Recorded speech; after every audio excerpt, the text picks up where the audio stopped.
18 नामजद आरोपी और 5,000 लोगों पर होगा मुकदमा। जी हां, और ज्यादातर इस्तेमाल किया जाएगा यूएपीए और एनएसए का। हल्द्वानी में जो कुछ हुआ उसका ताजा अपडेट मैं आपके सामने लेकर आया हूं। हेलो, मेरा नाम है इकराम और आप देख रहे हैं हिंद वॉइस। बात करेंगे हल्द्वानी के नए अपडेट की, क्योंकि फिलहाल जो है हालात पूरी तरह से काबू में है। किसी तरह की कोई हिंसा परसों रात के बाद दिखाई नहीं दी। कल जुमे का दिन था, पुलिस बहुत ज्यादा सतर्क रही। हर मस्जिद के बाहर पुलिस वाले मौजूद थे, कहीं किसी तरह की भी कोई घटना नहीं हुई। एक चीज आपको बता दूं कि यहाँ पर यह घटना किसी तरह से भी सांप्रदायिकता से जुड़ी हुई नहीं है। किसी तरह की रूमर अफवाहों से आप लोग बचे हैं और आगे भी बचते रहेंगे, मुझे ऐसी उम्मीद है।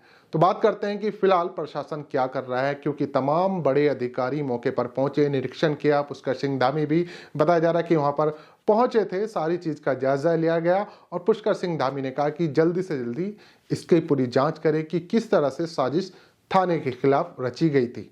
क्योंकि आपको पता है कि 2 दिन पहले नगर निगम की टीम वहां पर एक अवैध मदरसा और मस्जिद जिसको तोड़ने के लिए गई थी, उसके बाद वहां पर बवाल शुरू हो जाता है। पहले प्रशासन की तरफ क्या है कि पत्थरबाजी होती है, झड़प होती है, उसके बाद हमला होता है लोगों पर जो नगर निगम की टीम थी। फिर थाने को घेर कर पूरी तरह से फूंक दिया जाता है, पुलिस बचाव में गोली चलाती है।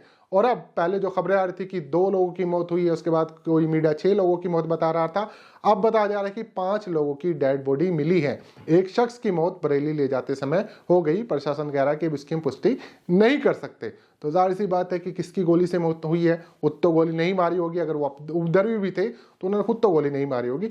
कहीं ना कहीं जो भी जिसकी भी गोली से मौत हुई है वो जांच का विषय। अब जांच किस तरह से होगी, क्या स्तर होगा, क्योंकि 5,000 लोगों के खिलाफ मुकदमा दर्ज हुआ है और 18 नामजद।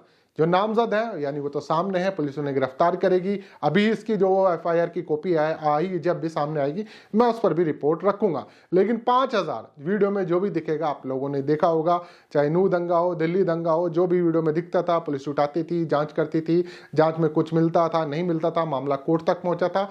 बहुत सारे मामले तो ऐसे हुए हैं उन दिल्ली दंगों के केस में कि जहां पर पूरी तरह से मामला एक तरह से फेक निकलता था और कोर्ट जो है जमानत दे देती थी। अब यहां पर जो भी कुछ होगा, जितने भी लोगों को नामजद बनाया गया है, जितने लोगों को पर भी मुकदमा दर्ज हुआ है, 15 दिन में उस पर रिपोर्ट देने के लिए कहा गया है। लेकिन इसका जो असर हुआ है पूरे शहर में, जिस पर हम बात करेंगे, उसका ये असर हुआ है कि लोगों ने जहां जहां और अलग इलाकों में मुसलमान दुकान और मकान किराए पर लेकर रह रहे थे, उनको अल्टीमेटम दे दिया है। कुछ जगह पर कुछ संगठन के जो हाथ में लाठी डंडा और जिनकी जुबान जहरीली होती है वो पहुंच गए, उनको डराया धमकाया और लोगों को कहा कि दुकान खाली करो।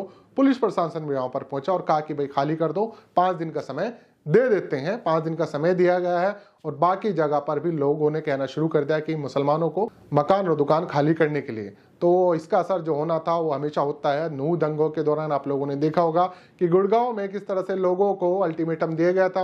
उन जो जहां पर काम कर रहे थे, जहां पर भी रह रहे थे, उन्हें डराया धमका गया था।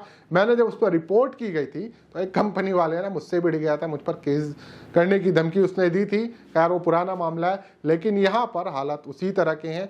करे कोई और भरे कोई। जो लोग मेहनत से अपनी जिंदगी काट रहे हैं, जी रहे हैं, शहर के दूसरे हिस्सों में काम धंधा कर रहे हैं, उन लोगों पर भी घास गिर चुकी है। उन लोगों को दूसरे लोग धमकी दे रहे हैं। अभी देखिए इन संगठनों का इनमें क्या रोल है। कोई सांप्रदायिकता किसी तरह की झड़प हुई नहीं।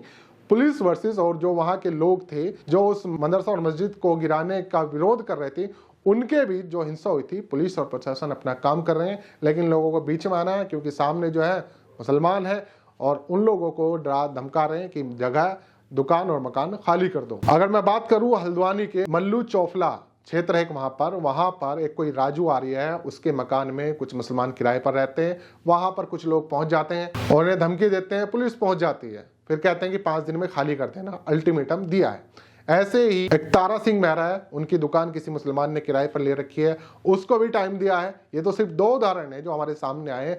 बाकी ना जाने कितने लोगों को कहा जा चुका है कि भाई आप अपना मकान और दुकान खाली कर दो। जो लोग मेहनत से बाहर से आकर या आसपास के लोग भी दुकान किराए पर लेकर काम कर रहे थे, उनको एक तरह से वार्निंग दी जा चुकी है। तो ये किस तरह से हो रहा है, जो उपद्रवी है पुलिस उनके खिलाफ अपना काम कर रही है, लेकिन दूसरी जगह से किस तरह से मुसलमानों को हटाया जा रहा है इस चीज के नाम पर, सामने है आप लोगों के। वहां के डीजीपी अभिनव कुमार, उन्होंने साफ कह दिया कि यूएपीए और एनएसए के तहत इन उपद्रवी दंगाइयों पर कार्रवाई होगी। लेकिन सवाल यहां पर है कि जिन 5 लोगों की मौत किसकी गोली से हुई, वो भी एक जांच का विषय है और उसकी जांच सामने आती है नहीं होती है, इंतजार जरूर रहेगा। इस पूरे मामले पर नजर बनाकर रखी हुई है और फिलहाल जो है शहर में पूरी तरह से शांति है। कुछ जगह पर कर्फ्यू हटाया गया है, लेकिन अभी इंटरनेट सेवाएं बताया जा रहा है कि अभी तक ठप्पे होने शुरू नहीं की गई है, जिसकी वजह से लोगों को काफी परेशानी उठानी पड़ रही है। तो एक अपडेट था आपके सामने रखने का कि जो फिलहाल अभी तक कार्रवाई हुई है उसमें 18 नामजद हैं और 5000 लोगों पर मुकदमा दर्ज किया गया है। 4 लोगों को हिरासत में भी लिया गया है। हिरासत में मैं आपको बता दूं, उनके पास से कुछ जो फुटेज थी, वीडियोस थी, वो बरामद की गई है। साथ ही पुलिस सीसीटीवी जहां पर भी लगे हुए थे उनको खंगाल रही है और जितने भी डीवीआर थे उनको अपने कब्जे में लेकर जांच करे कि कौन कौन लोग इस पूरी भीड़ में शामिल थे। तो नीचे कमेंट कर सकते हैं, वीडियो को ज्यादा से ज्यादा शेयर कर सकते हैं। बाकी तमाम अपडेट्स के लिए हिंद वॉइस देखते रहें, चैनल को सब्सक्राइब करें।